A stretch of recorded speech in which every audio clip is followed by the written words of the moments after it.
History का पहला chapter है आपका यूरोप में राष्ट्रवाद। राष्ट्रवाद का शाब्दिक अर्थ होता है राष्ट्रीय चेतना।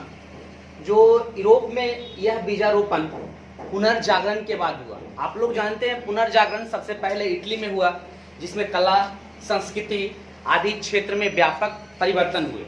लेकिन यूरोप के बहुत सारे देश जो है वो आपको सामंतवाद से प्रभावित थे।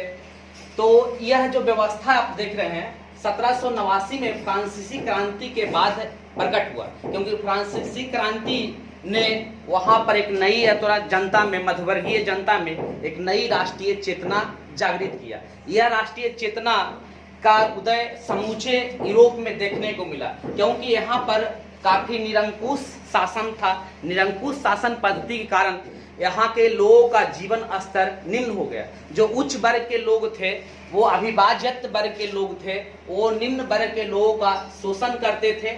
लेकिन बाद में जो आपको फ्रांसीसी क्रांति के बाद नेपोलियन का प्रादुर्भाव हुआ, नेपोलियन ने समूचे यूरोप में एकीकरण करने का सार्थक और ठोस प्रयास किया, क्योंकि वो चाहता था कि यूरोप के जो राज्य हैं वो कई भागों में विभक्त हैं। कई भागों, खासकर जर्मनी, आपका इटली, बहुत छोटे छोटे प्रांतों में क्या होता है, विभक्त था।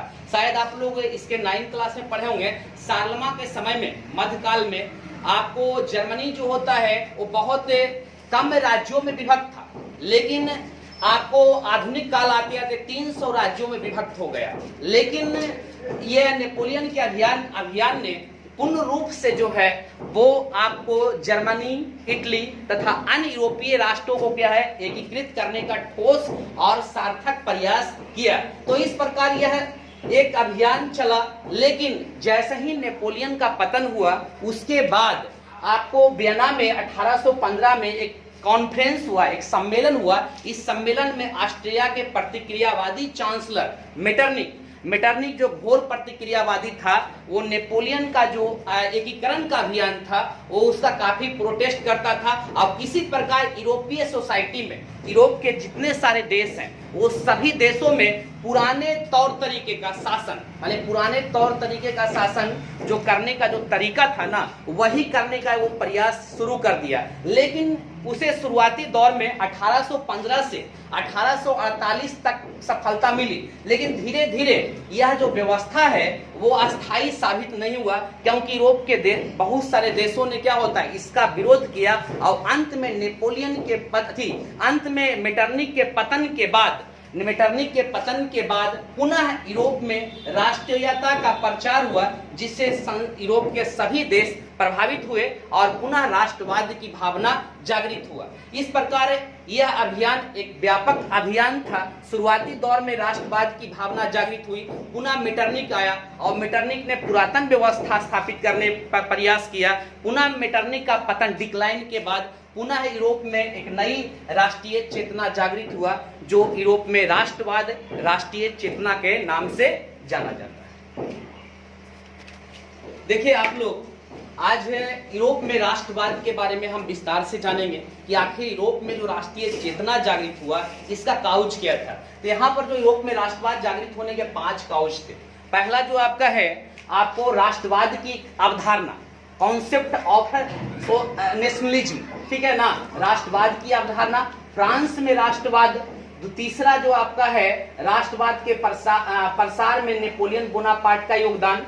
और चौथा जो है 18वीं शताब्दी में यूरोप में राष्ट्रवाद का निर्माण। और 5वां जो है उदारवादी राष्ट्रवाद। तो राष्ट्रवाद की जो अवधारणा जो होता है वो सबसे पहले क्या होता है, फ्रांसीसी क्रांति में देखने को मिला।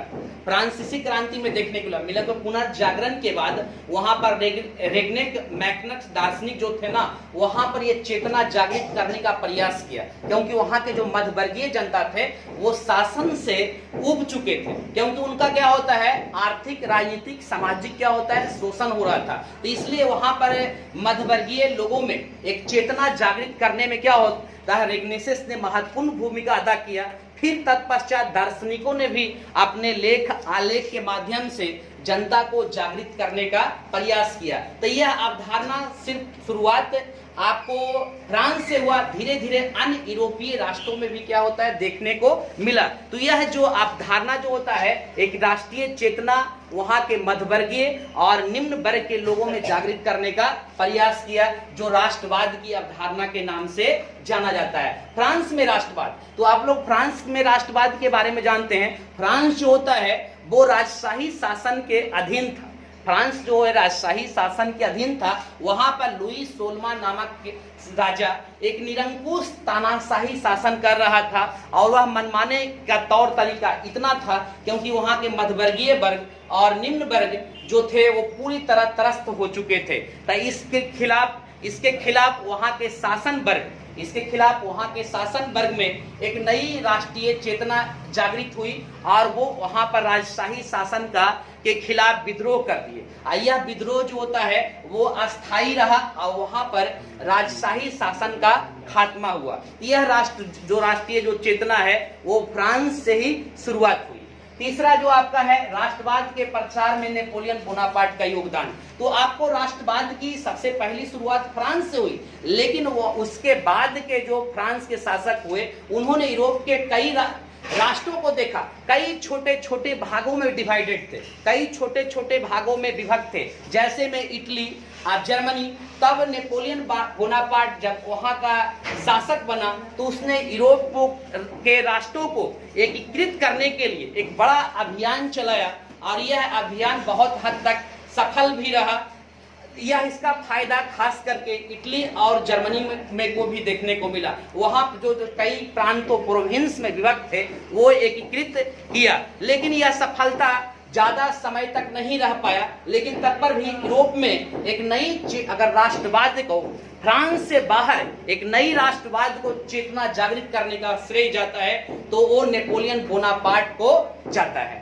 नेक्स्ट में आपका है 18वीं शताब्दी में यूरोप में राष्ट्रवाद का निर्माण। तो आप लोग जानते हैं कि यूरोप के फ्रांस से बाहर यूरोप में राष्ट्रवाद चेतना जागृत करने का प्रयास जो नेपोलियन बोनापार्ट ने किया, वो सभी देशों के बुद्धिजीवियों, नागरिकों, वरिष्ठ नागरिक तथा अन्य समुदाय के लोगों ने उसे कॉन्सेप्ट किया, उसे अवधारणा के रूप में लिया। और धीरे धीरे यह 18वीं शताब्दी आते आते यूरोप के जो देश राजशाही शासन के अधीन थे वह अपने शासन से स्वतंत्र होने का प्रयास किया, जिन्हें सफलता भी मिला। यूरोप के राष्ट्र, बहुत सारे राष्ट्र जो थे वो राजशाही शासन के अधीन थे, और यह अधीनता उसे परेशानी का कारण यह थोड़ा बन रहा था। तो धीरे धीरे वहाँ की जनता में एक नई इमोशन, भावना आई और एक नई चेतना जागृत हुई, और धीरे धीरे वो राजशाही शासन से मुक्त होने लगे। आगे है उदारवादी राष्ट्रवाद। तो उदारवादी राष्ट्रवाद एक अलग भावना है। उदारवादी राष्ट्रवाद जो होता है ये राष्ट्रीय चेतना का आधुनिक रूप होता है, क्योंकि वो कट्टरपंथता था। वह जो भावना था, राजशाही भावना था, वो कट्टरपंथता के आधार पर आधारित था। किसी प्रकार वो कट्टरपंथता के अंत के बाद उदार तरीके से माने शासन चलाने की पद्धति की शुरुआत हो गई यूरोप में, और धीरे धीरे सभी यूरोपीय राष्ट्र राजशाही शासन, सामंतवासी शासन, साम्राज्यवाद से छुटकारा मिलकर यूरोप में एक नई चेतना जागृत किया, जिसे यूरोप उदारवादी राष्ट्रवाद के नाम से जाना जाता है।